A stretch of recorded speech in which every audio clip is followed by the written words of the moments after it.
All right. Good morning, everyone. So we continue with our Lefschetz conference, and I'm very happy to introduce to you Claire Voisin, one of the main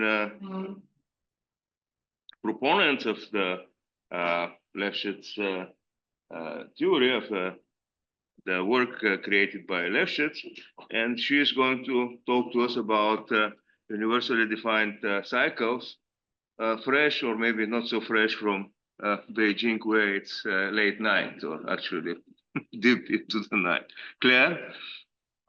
Okay, thank you, Ledmin, for the introduction, and I thank the organizers for inviting me to give a talk in this beautiful conference. Of course, I love the work of Lefschetz, which is very fundamental for us in complex algebraic geometry. So I am going to speak about algebraic cycles and Chow groups and Chern classes. So of course, so it's vaguely related to Lefschetz, but not directly. So I will work over a field. Maybe of characteristic 0. To be sure, but it's maybe not so important. In case I will not ask that it is algebraically closed, and I will consider smooth algebraic varieties over K, and then I can associate the Chow groups CHI of X of a codimension I cycles defined over K and modulo rational equivalence. And these Chow groups have, thanks to smoothness, they have the contravariant functoriality, that namely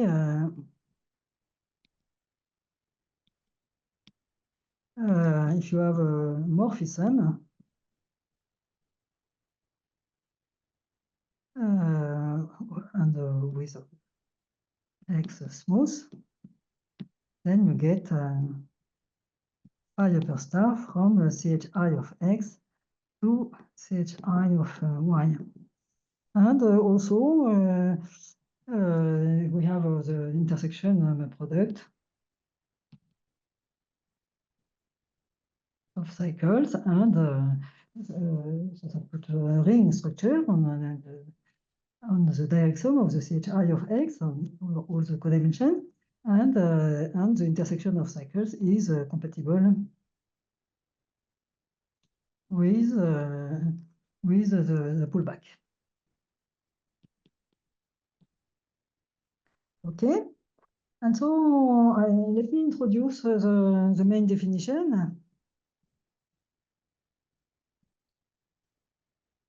The object that we will consider here. This is so I fix D, which will be the dimension,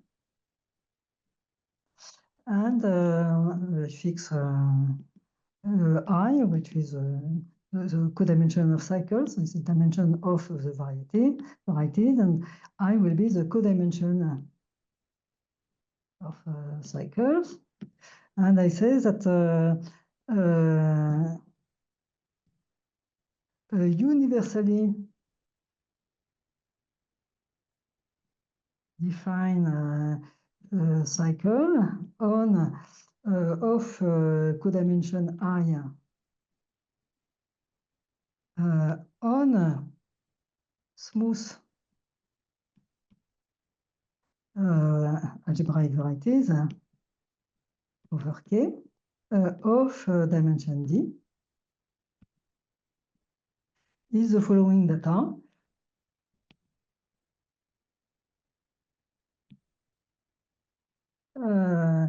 Namely, for any morphism X to B, it has to be a smooth morphism with be also smooth and relative dimension D.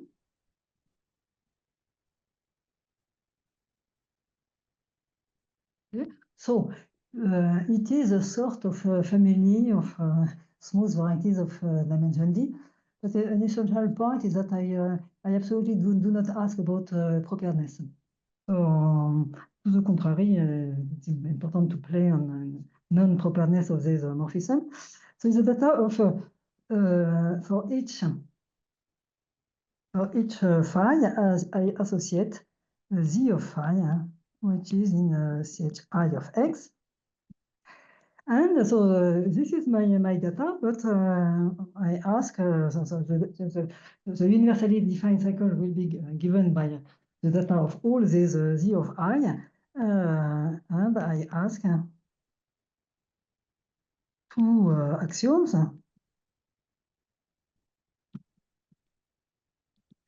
Namely, first of all, if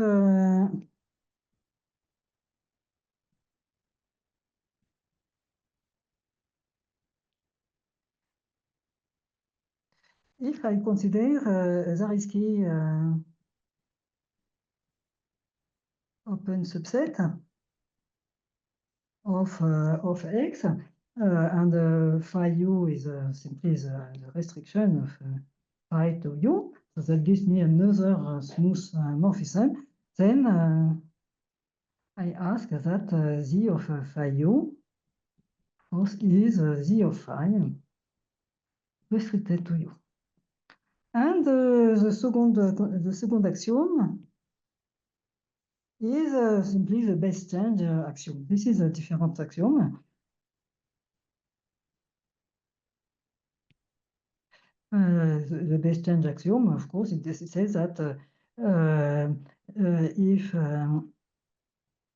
you consider base change morphism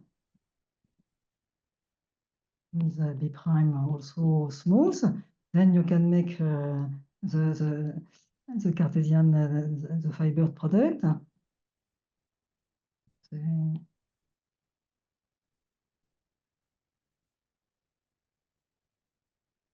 Here I get a phi prime, and then I ask that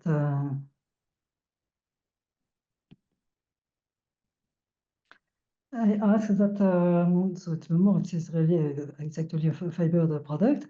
Then z of phi prime is a tilde upper star of z of phi.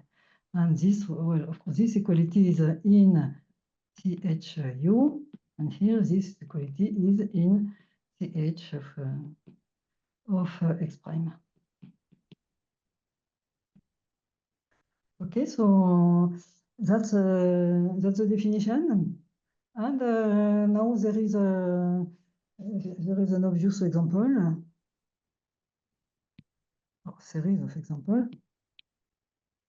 Of course, if you have a smooth morphism,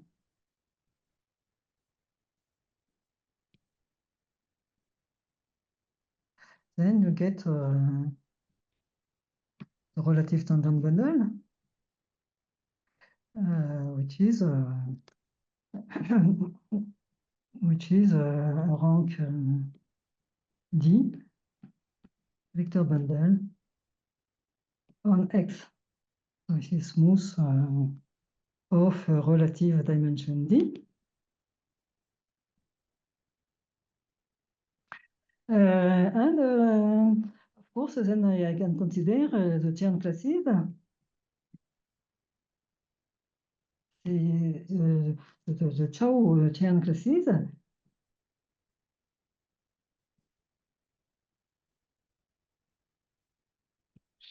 And the polynomials using the ring structure on the Chow groups. And for any P, which is polynomial with the integer coefficients, Well, of course, I could do the whole thing with Chow growth with a rational coefficient, and I would put here polynomials with a rational coefficient in x1, xd of weighted degree I in the variables xg with degree of xg equal to g. I can consider P of C1 of Tx over B, Cd of Tx over B. And that will be in Chi of x. And in fact, because so the tangent bundle itself, Tx over B, satisfies the axioms 1 and 2. So I recall that 1 is just the fact that the thing is preserved by a restriction to the Zariski open set. That's very clear for the relative tangent bundle. Of course, the equality will be in the category of algebraic vector bundles. And 2 is the base change axiom, and the relative tangent bundle, it is, of course, stable under basis change. And again, the equality will be in the category of vector bundle. But then, of course, you can consider the if the equality is satisfied in the category of vector bundle, a fortiori, you taking Chern classes, the axioms 1 and 2 will be satisfied by the Chern classes and then by any polynomial in the Chern classes. So this is the main example, and the result I want to explain is that in some sense these are all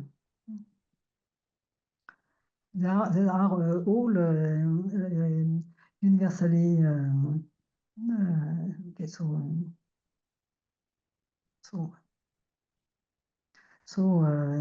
these cycles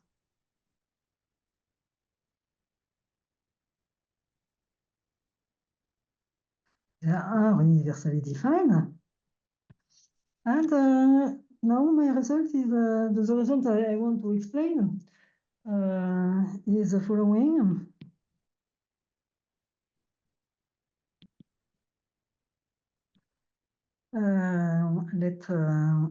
Let Z be yes, maybe no.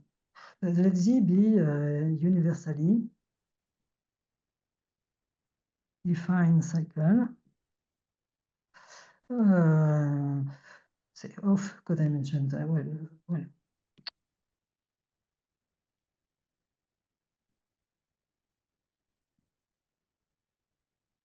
on smooth varieties of dimension D. Let's assume that well,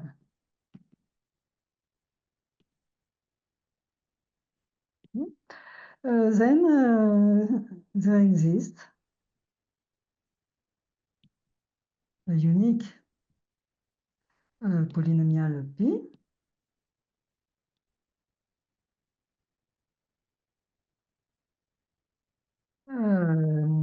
with integral integer coefficients.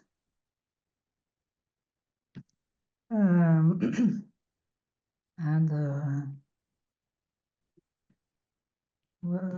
of weighted degree I, such that, and now the conclusion is not exactly that Z is given by the previous example, namely P of C1 of Tx over B, Cd of Tx over B, but the conclusion is true on the fibers. Fibers of that is morphisms to the spectrum of a field, such that for any x over L with L field containing K. So the constant morphism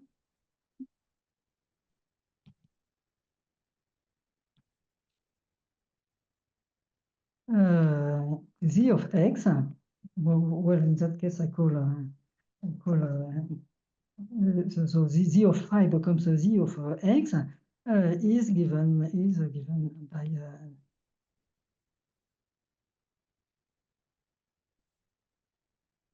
I have a question. yeah.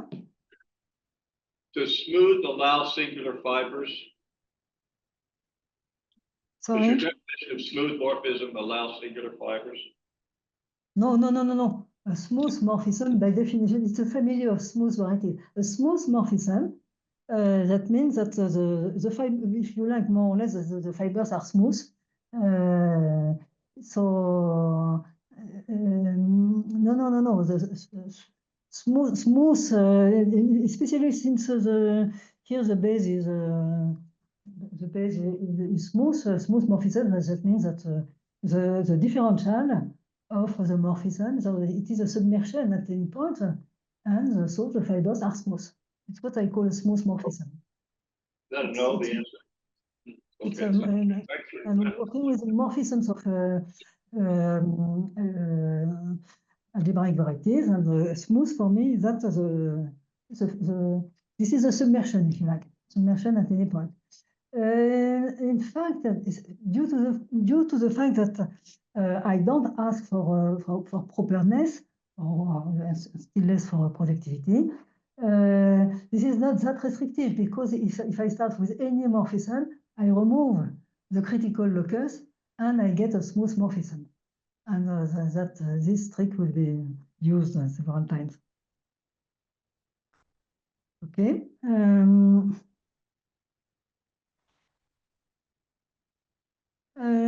So you see, so the conclusion is that so I don't know, and maybe it's wrong. I don't know the fact that we have sorry.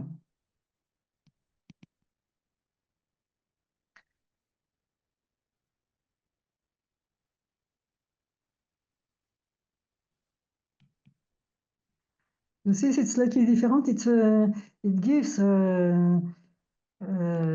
almost this result, but it gives this result on fibers, if you like, of the morphism. So, for example,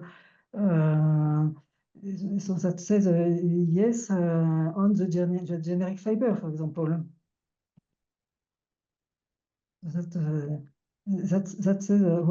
is what says this result, and that also gives that result on the closed fibers.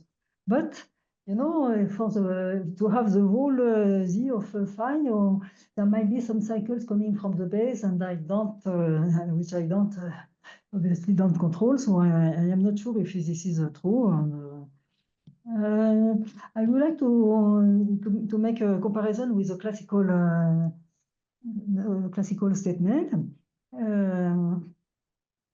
where similarly we get a result which is true only on fibers over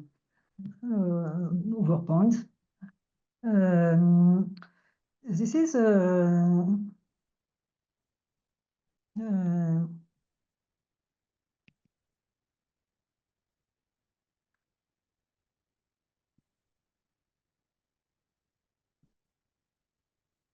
I would like to make the comparison with the so-called Francetta conjecture.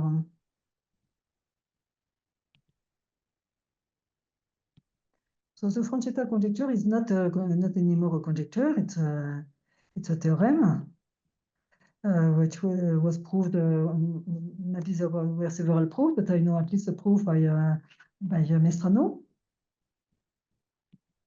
in the mid-80s.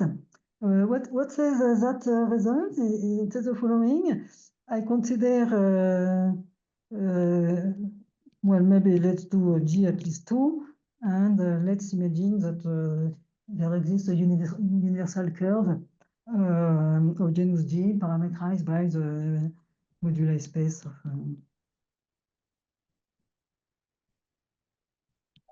I have genus another G. question. What is Yeah, the difference between the statement of the theorem and the question? Sorry. What is the difference between the statement of the theorem and the question? Maybe the example that I'm going to give will answer your question. The difference is that the universally defined cycle will give you this Z of phi, which are actually cycles on the total space X, polygraphic X. Here, the conclusion here, you see, it's only when I consider, if you like, constant morphism. So that means that, you see, when you have a constant morphism like this, that means that there are no cycles that are coming from the base. And so that's the point. This conclusion sees my universally defined cycles only on fibers over points. So I think that If somebody explain? No, can somebody explain? What's the difference between the statement of the theorem and the question? No? So let me compare with the statement of the Francetta conjecture. You will see immediately the point. So let's imagine that there exists a universal curve. So this is not true, but that will exist on the locus of automorphism free curves. Or maybe let's do the G at least 3. Okay?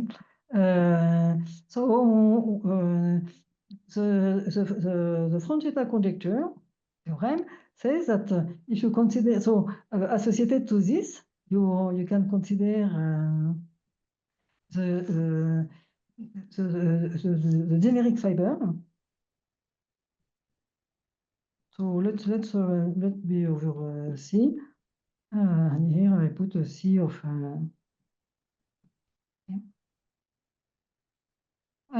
so we have one curve defined over this is the generic fiber of this morphism. And what says the Francetta conjecture is the fact that the Picard group of this curve is Z generated by the class of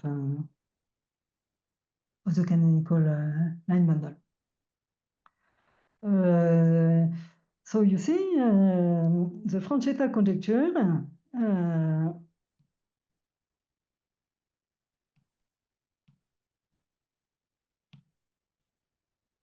does not say, does not describe the peak CG. And indeed, in the peak of CG, the universal curve, we have the Picard group of MG, which is non-trivial. Okay, so it's exactly the same situation. I can see myself. I can describe my cycle on the fibers, close or generic. That's not the point. I am not sure what is the conclusion. I mean, if I really want to study the whole universally defined cycles, not only its fibers. Okay, so this is really there is an obvious similarity between both statements, and at the same time they are different because you see here this is saying that if I have if you have a L a line bundle like this, then L or C1 of L restricted to the generic fiber will be alpha the C1 of KCG, okay? that is exactly the C1 that appeared before for some alpha in Z. So this is very similar to before, but now in my setting is slightly different because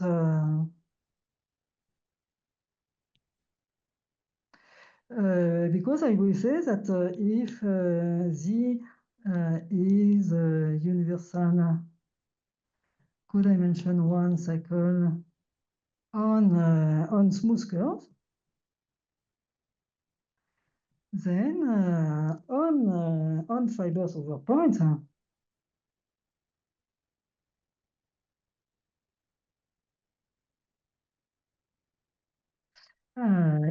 so then there exists an alpha such that Z of X is alpha C1 of X. Now the important point is that this alpha is the same for all genera. I mean, here for the Franz Zeta conjecture, I had a statement working for each genus. Here it's the statement is the conclusion. The assumption is different, and the conclusion is that I will have a cycle which is the same multiple of the canonical class for all genera. And also one can see why the definition I make, this notion of a universally defined cycle, allows to get a conclusion like this. And this is because, so it's exactly as I said, so the point is that I work only with smooth curves.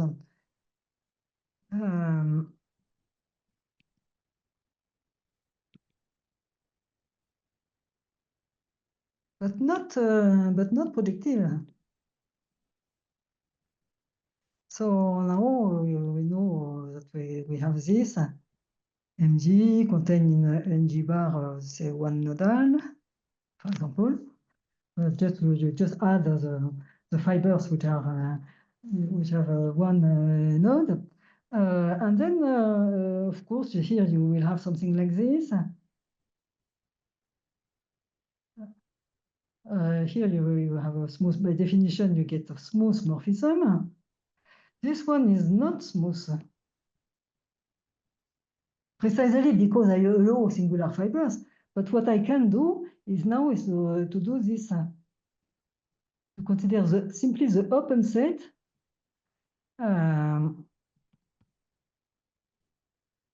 where, so let's assume that this is a pi and this is a pi bar, where pi bar is smooth. That means simply that I remove the critical point.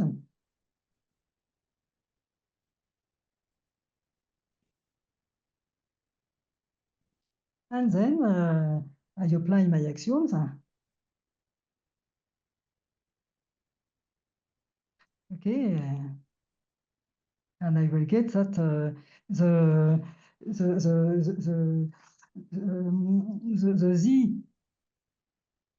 Z of CG. So here on the CG minus one, that will be how to say. So sorry. So how to say the singular curve, it is like this, and the singular curve,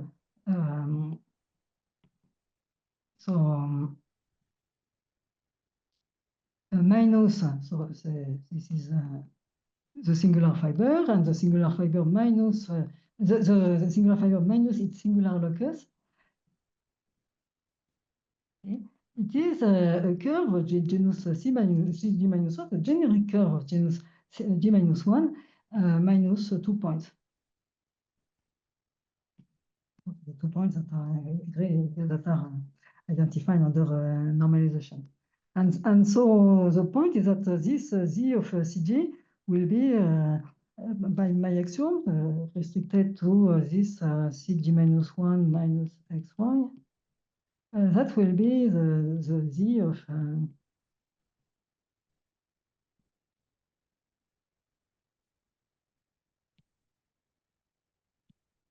and so this explains why I will get the same multiple of the canonical class for all genera. Okay, so and also this explains the difference with the statement of the Francetta conjecture. Okay, so maybe so we have this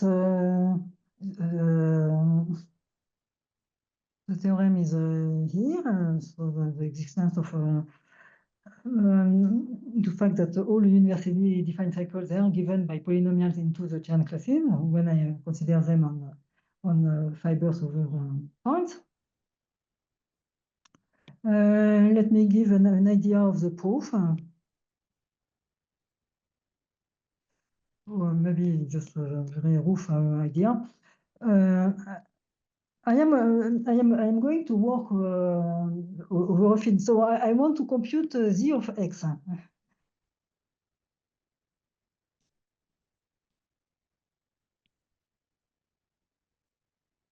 I want to compute my z of x.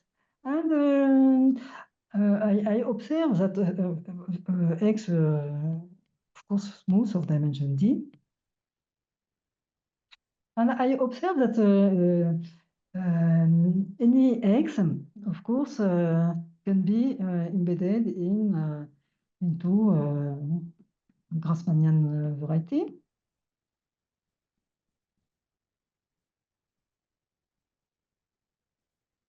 Of d-dimensional subspaces in n-dimensional vector space, n large enough. Okay. And when also I can say better, namely, if I choose L on my Grassmannian,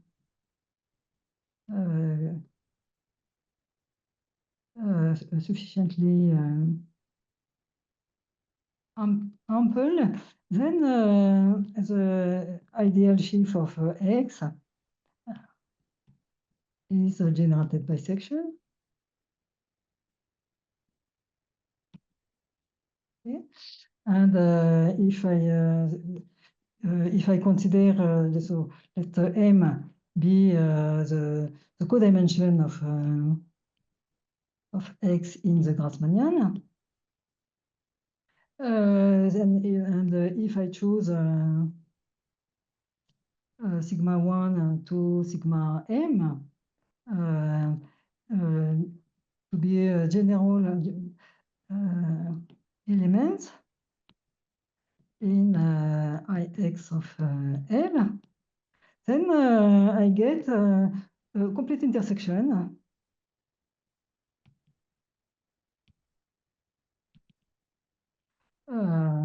sigma 1 or sigma M equals 0,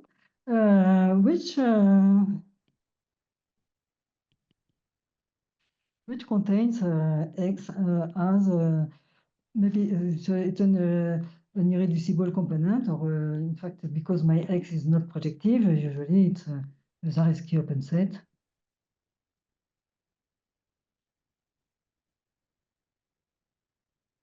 In an irreducible component. So now the point is of so let's call my complete intersection X prime. Of course, X prime is singular. So there is this singular along well, there is a residual component.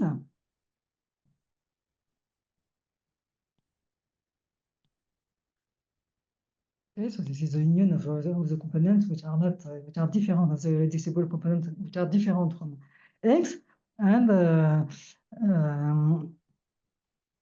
X prime obviously is singular along this intersection X double prime intersected with X, which is a hypersurface in X. This hypersurface is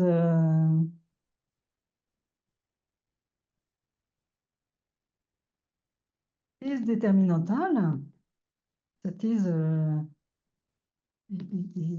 it has four equations. The determinantal hypersurface associated to a morphism of vector bundles of the same rank. More precisely, you do this. You consider n the normal bundle of X in the Grassmannian, and you differentiate.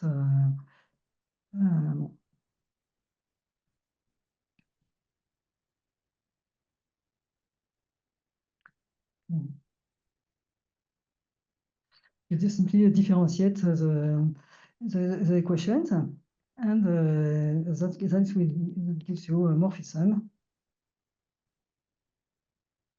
of vector bundles which have the same rank m, and so this is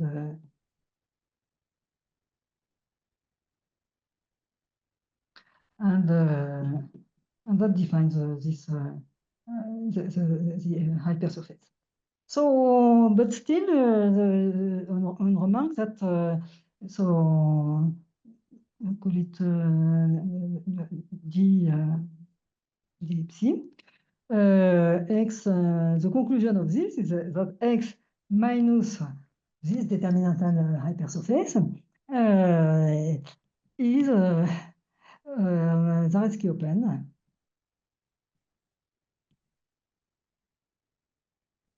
in a smooth complete intersection. Now, in a smooth, yes, it's a smooth intersection, but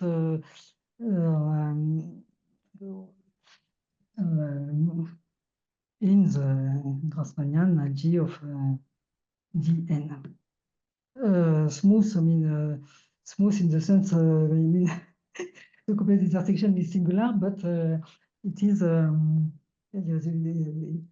you consider the complete intersection minus its singular locus. So I should say in the smooth locus of. Okay, so and so now the important fact is that of course now I am going to apply so I have this restriction map. Okay, so my z of x, of course, it will restrict to the z of x minus d. This is part of my actions, and now this here.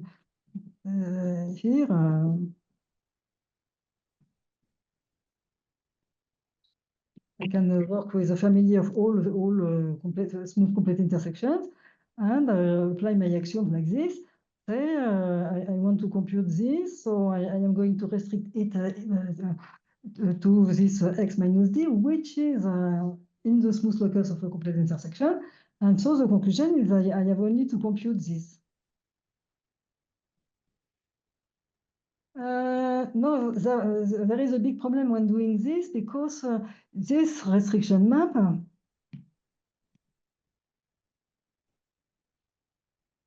of course is not injective in general.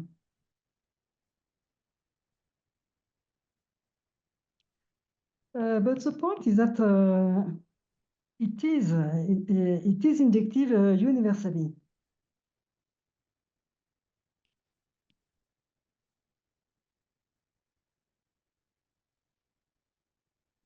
In the sense that my sigma I and my psi can be chosen generically.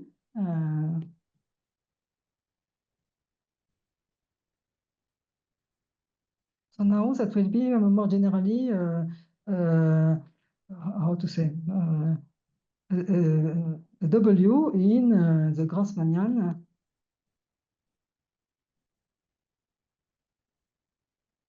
of m-dimensional subspaces in H0 of Ix of n, then so this so sorry. Okay, so that means that now my base will be B, and I observe that over this B, I have exactly as before, I have over B cross X, I have a differential morphism. So I get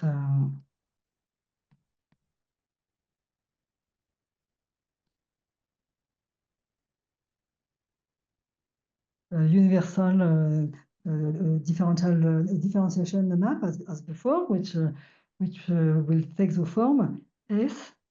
This is the rank M tautological subshift from the Grassmannian, and here I consider the universal psi defined as before, and this is in nx over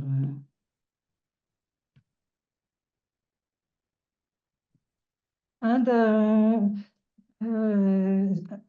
so now I have a universal hypersurface D, okay, which is defined by so call it okay. And the lemma or proposition that makes the thing work is the fact that if I consider the pullback like this,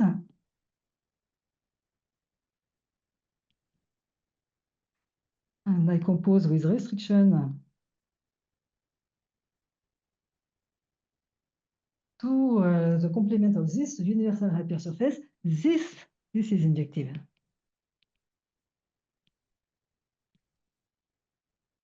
And then the strategy I mentioned, I corrected this problem. I had this problem of non-injectivity. Now it is injective. So to check the value of my z of x, I just have to understand this to compute. So I have to compute now this z of X. So now it's actually a family. It's important. I have an X XB. My definition that will be this X cross B minus D over B. That means it's X, but I remove a hypersurface that deforms. So the morphism is absolutely non-trivial. So what I have to compute is z of phi, but for this I use that the fact that by construction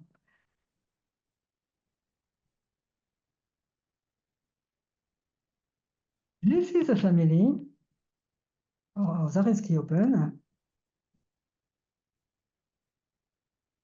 in a family of complete intersection.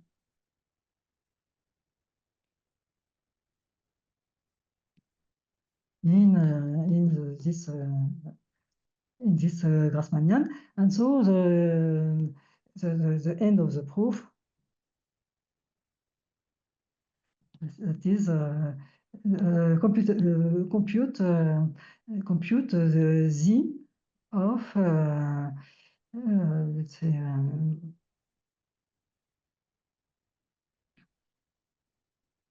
you have to compute my cycle z on the universal smooth complete intersection over the adequate base.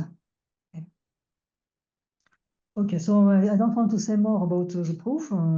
It's a bit involved. What I yeah.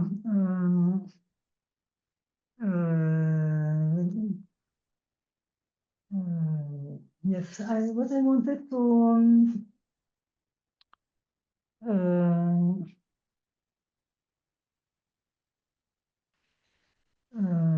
yeah, yeah, maybe so let me so let me stop for the proof here and just add some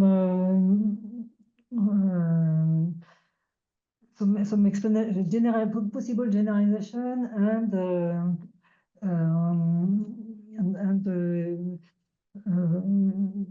my motivation for introducing this this definition. Okay, so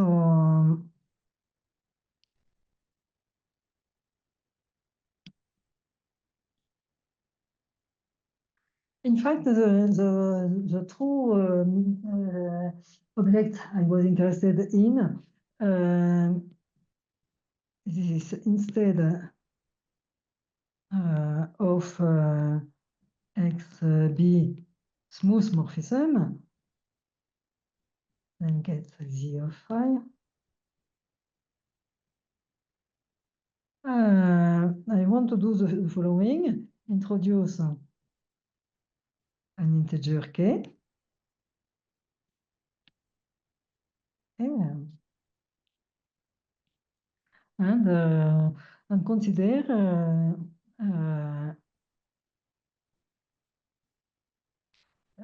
Z of phi, which will be now in stage I of the relative case power. Okay, so each time I have smooth of relative dimension D, X over B gives me well the relative power. Okay. Yes, that means here the fibers are X, and here the fiber will be X to the K. And so now I am interested in universally defined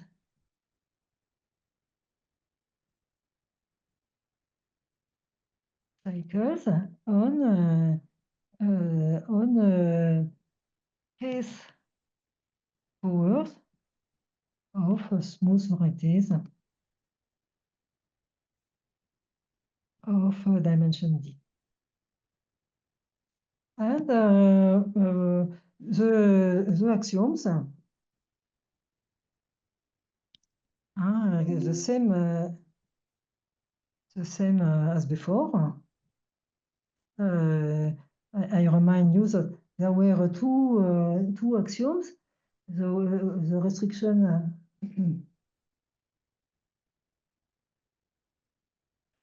the definition was here. I consider the universally defined cycle, so that was the data of Z of phi for each phi, and there were exactly two axioms. One is when I restrict to a Zariski open set, and the other when I make a base change. And of course, for both of them, it makes sense to consider the corresponding family. So here I have a U. If I consider my U over B, then I will have a U over K over B contained in X, K over B, etc. And same for the base change, the operation of taking the powers, the relative powers. It's you can make this compatible with the base change. Okay, so the axioms make sense for the case powers instead of the original fiber. And now something very interesting happens. Namely, in any case, there will be new cycles. Namely, more cycles than before. Obviously, if I consider a polynomial now in say x1 1 to x1d, and now I consider xk1 to xkd, then of course again such a polynomial, let's say of a weighted degree I in all the variables variables in x, so the variables will be x g l or x l g, and degree of x l g will be g. Then P of PR1 per star C1 of Px over B, PR1 per star CD of Px over B, and then I continue to PR P per star C1, etc. Et is certainly universally defined cycles on case powers. But the point is that there are more, because simply because the diagonals are universally defined. When I mean the diagonals, you know, there are plenty of diagonals which are they are indexed. So of course, in the case powers, they are indexed by partitions.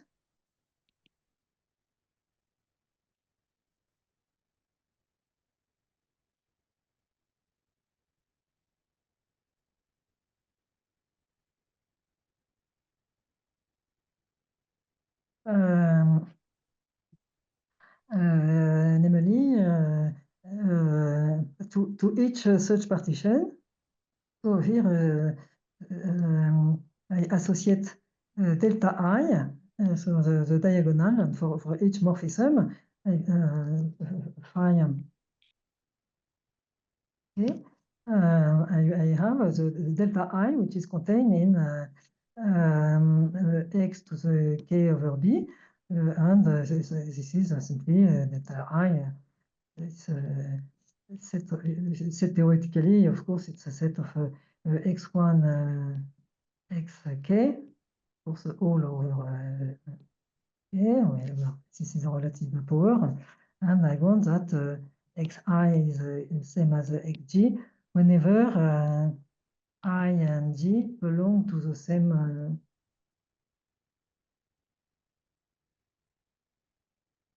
subset of the partition. Okay, so I have all these diagonals, and I can check obviously that they are the class of the diagonals are universally defined, and furthermore, so maybe it's better to the delta I, it's isomorphic to x to the L over B. L is the number of non-empty subsets in the partition, and it's better to see the delta I as a morphism from xl over b to x to the k over b, and so in fact I can compose the two constructions to get so these morphisms. They are close. I can push forward these they are proper. They can push forward the cycles via this diagonal inclusion, and I can consider the delta I lower star of a polynomial as before, p of C1 C1 C1d CL1. I mean the PR1 per star C1.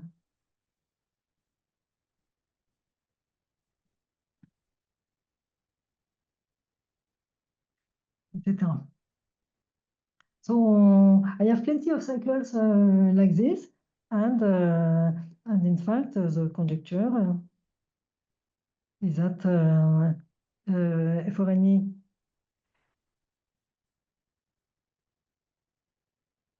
universally defined cycle on case powers of smooth lorentz of dimension D. There exists a unique now collection PI of polynomials. So let me write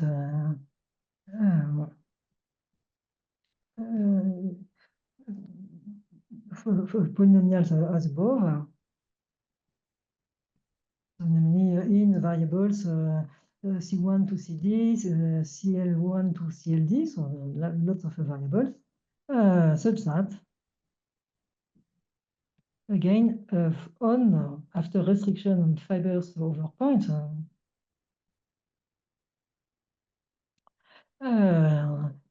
Z is given by sigma of delta I upper star of EI, and here I put all the relative the term classes of the relative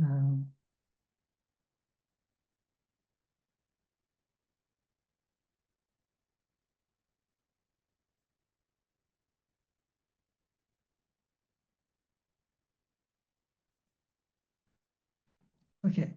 Okay, so, well, of course, I made some progress on this conjecture, but it's not yet proved. I just finished by explaining why this is very, very interesting. It's because a statement like this would reprove many known, and also prove new results on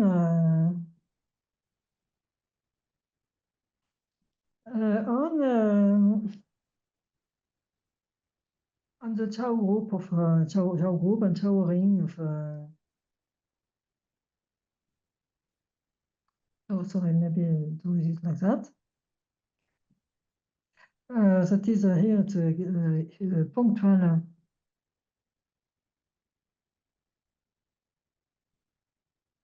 Hilbert scheme of a surface, of a smooth surface. The point is that how to say we know if X is a smooth surface, it's a Hilbert scheme. In this case, Hilbert scheme is smooth by Fogarty, and the Chow group of the Hilbert scheme is now well understood.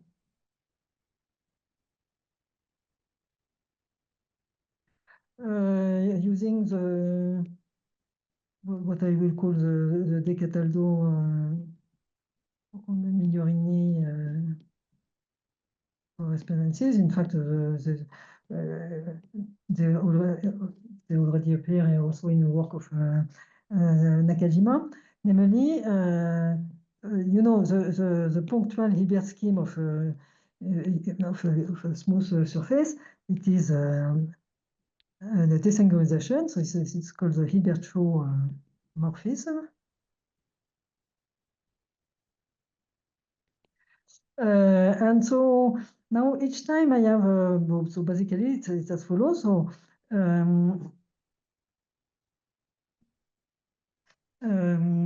now each time I have a diagonal in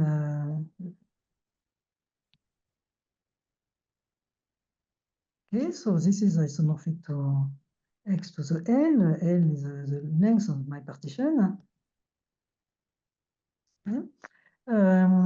Then, so I have this diagonal morphism, which is like this, and essentially, so I have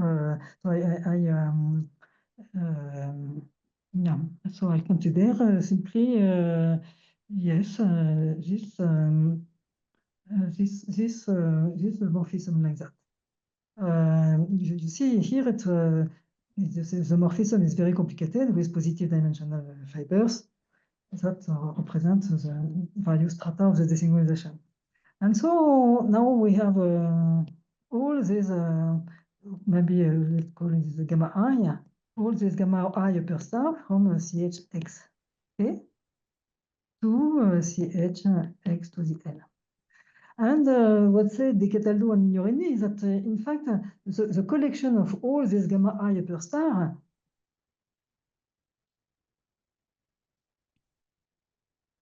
is injected. That is, if you take the direct sum of all these pullback morphisms,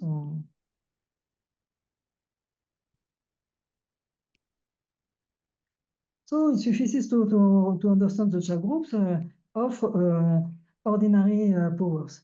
And now the point is that now you have plenty of interesting cycles on XK. One, of course, the Chern classes of XK. And of course, we have also all the strata, the multiplicity strata.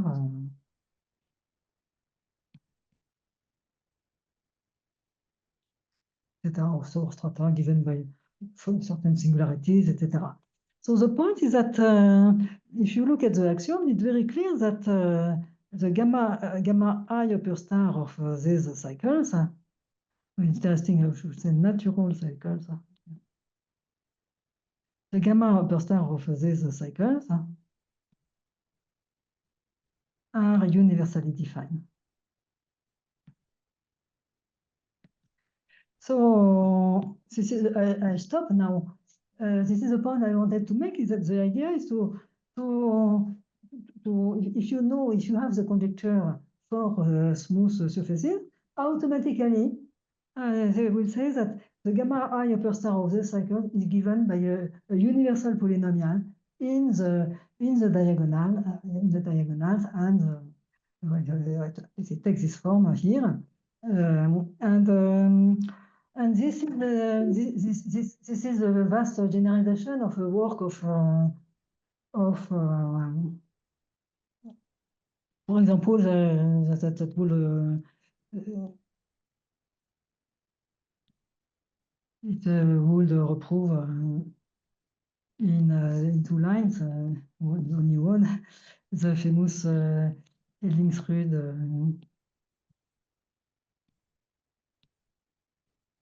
Köchler-Lehn theorem, saying that the complex cobordism class, or especially the Chern numbers of xk are, so assuming x is proper, are given by polynomials or universal polynomials in the Chern numbers